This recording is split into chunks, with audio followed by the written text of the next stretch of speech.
What's good, y'all, and welcome to another vid. You've seen it, I've seen it, everybody's seen it. Things are finally starting to move. Things are finally starting to get onward. So, second anniversary, I think we are getting most of the information about it right here. So let's check it out together. We'll obviously also briefly go through this rewards preview thing to see if there's like anything else to just kind of like compile it all together. But overall, this already sounds really interesting, like from Ashes to Ashes, the game mode that you unlock time-limited gear raids. So another source next to gear dungeons and gear raids to actually win proper gear besides obviously the Forge, right? So we have to see how they do implement it, and yep, the time duration is quite long. The shop, it's like, what is it? I think it's 4 ancient, probably way above 10 blues, the work towards the free shard hero, who we will hopefully cover later today.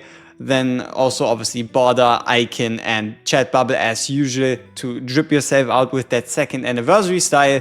And then the must-haves for Moradin, Valara, and then also for the tactician as a whole. It's almost likely the free hero because those two are going on to their respective heroes, which only kind of leaves Astrael out, who then takes the Helm of Helios, who is, pretty much. So time-limited summoning events, we already knew about this one. He is guaranteed within 200 summons. And this, I mean, do you need to even say anything about this? This is by far the strongest banner we've ever had since the launch of the game, which is at least a smart idea.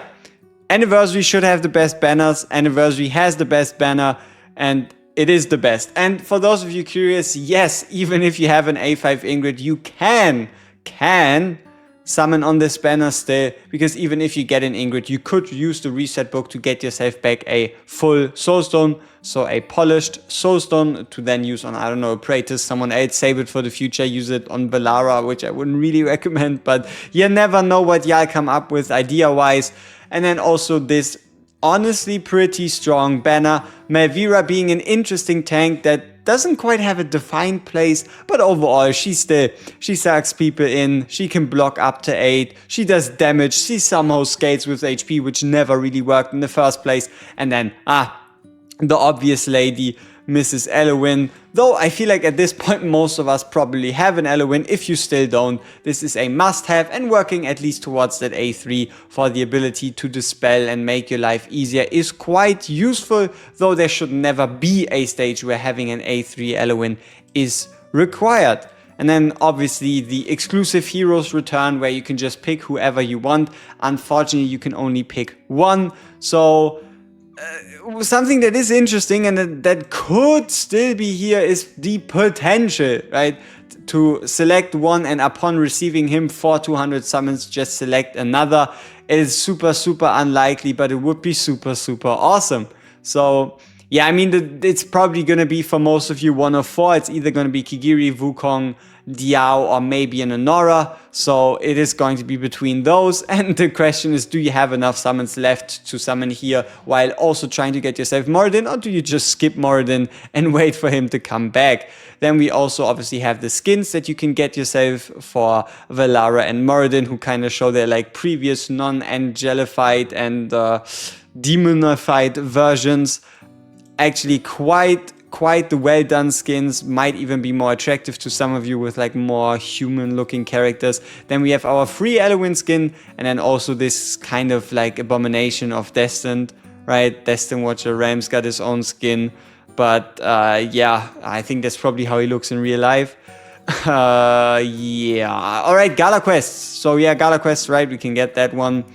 Oh, the Summoning Stone skin though is kind of cool. Like the ability to not have Hollow stand there but summon on the Death Knight. That is actually quite nice and should make your camp look a lot more attractive. And then also obviously the Shard summon for Astrael.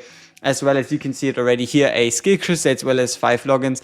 Do tell me if you at this point are still lacking skill crystals. Like, do you like skill crystals? Do you like skill dust? I feel like we're getting so many events, so many ways to get them, that every hero that should be skilled, and you're probably kind of already having a stockpile towards the next hero to already skill them.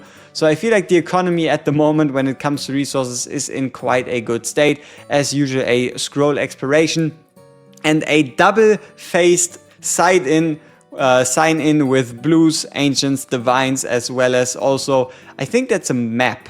Might be a tier 4, might be a tier 5 map, but then again it goes Blues into Reds, into Blues, into Reds, as well as with the Treasure Hunt celebration, the celebration review, where we can get ourselves an extra emote. This one, I don't know. I don't know if you heard about it, but this game Uma Musume released, which is also like an anime horse racing girl game, and it feels kind of weird that we're also getting horse racing and war, but hey, it is time to become the greatest horse racer ever, and I'm setting all my money on green. I like green. Modus Excavation, once again, will probably have a tutorial where you can easily get this one.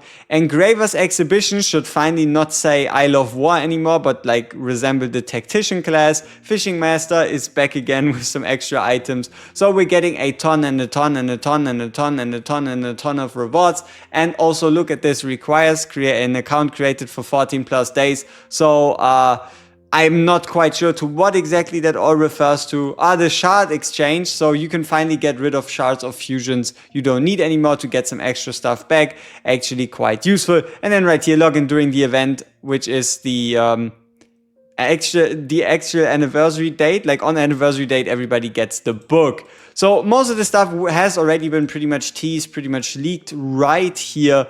But overall, we now have a bit more of an idea of how to specifically get it. And it's going to be interesting to see what this celebration achievements video actually says. And yeah, most of the stuff, it is pretty much known.